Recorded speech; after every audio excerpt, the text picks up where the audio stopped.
welcome back to my channel. My name is Sherry. Today I wanted to talk about when is the best time to go on safari. This is a question that I get quite a bit, and the answer, quite frankly, is a little complex. What I'm going to be covering today is specifically the Serengeti in Tanzania and the Masai Mara in Kenya. These two areas are an area that I specialize in and also arguably one of the most popular places to go on safari in Africa.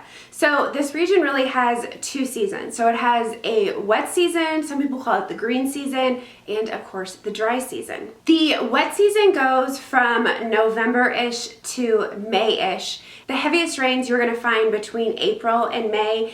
April is probably the rainiest month in this region. So from November to March, you'll have lighter rains. This year, there were some heavier rains in, November-ish. But I think, just like anything, it will just vary year by year. This is also considered low season, so pricing will be less expensive. However, over holidays, you will end up paying more.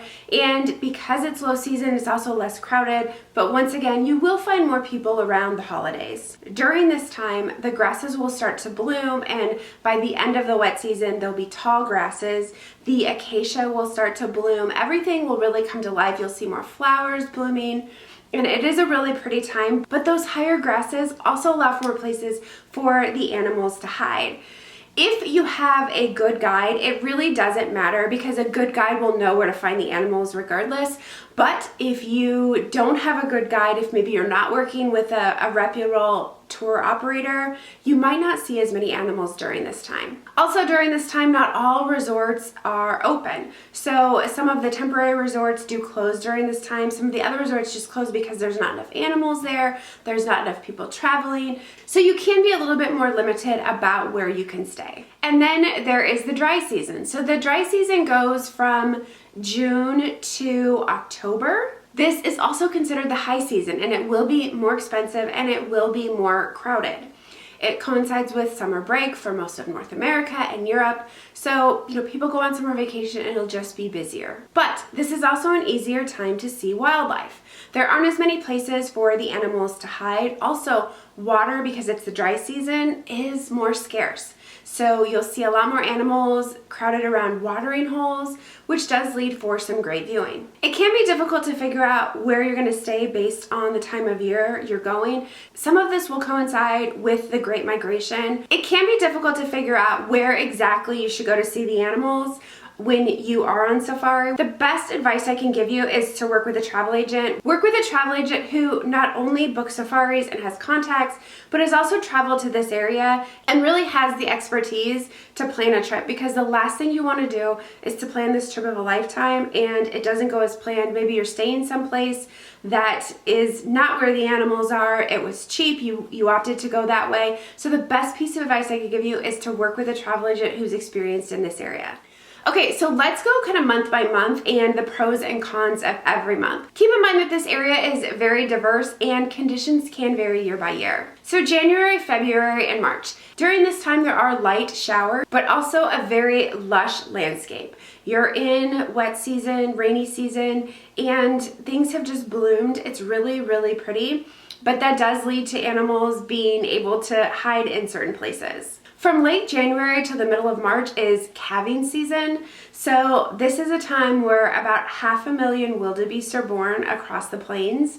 And this is not something I've experienced, but it definitely is on my list because I just think it would be so incredible to witness that. So oftentimes people who have been on safari maybe during the dry season will return during the wet season to experience this. During this time, water is very plentiful, so it makes it very easy for animals to raise their young. At the same time though, this also serves as a great time for predators to hunt because there are so many calves around. So it's a good time to see a kill if that's something that you're interested in. This is also a less expensive time to travel and crowds are low. April. April is really the peak of the rainy season. It's not uncommon to see 5 inches of rain or more during this month. It's not an ideal month to travel. It doesn't mean people don't, but it's really not suggested. So May would be considered shoulder season. The rain is going to start to taper off. There are less crowds and it is less expensive. June through October is dry season. It is the most popular time to travel. The crowds will be higher and the prices will also be higher. This season also does lend itself to easy wildlife viewing. During this time, as food becomes more scarce, animals are eating the grasses, they're being trampled on, water is becoming more difficult to find, there's less places for animals to hide, so that lends itself to a few things. So there's no place for them to hide, so it becomes easier to view the animals, to see the animals. Also, because water is more scarce, the animals will congregate around watering holes, but this also is a great time to see a kill because the animals are living in tighter quarters, we'll say, because they are really all traveling looking for food and searching for water, and so you will naturally see more kills during this time as well. This is also a very popular time to go because of the Great Migration.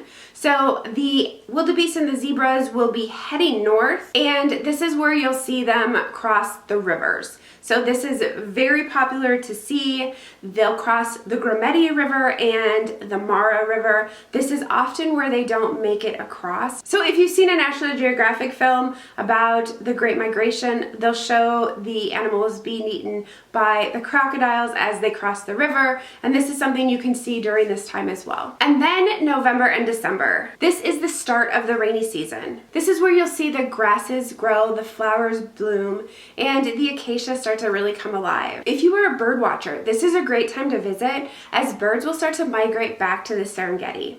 As you can see, there's not really one right or wrong answer as to when is the best time to go on safari. It is really just going to depend on what you're looking for. Hopefully this video was helpful. If you are interested in going on safari or would like more information and join my email list about safari, go ahead and click on the join my email list in the description box below. If you like this video, please give it a thumbs up. I'd love for you to subscribe if you have not already. I have more safari videos coming up soon. Thank you so much for watching, and we'll see you next time. Bye!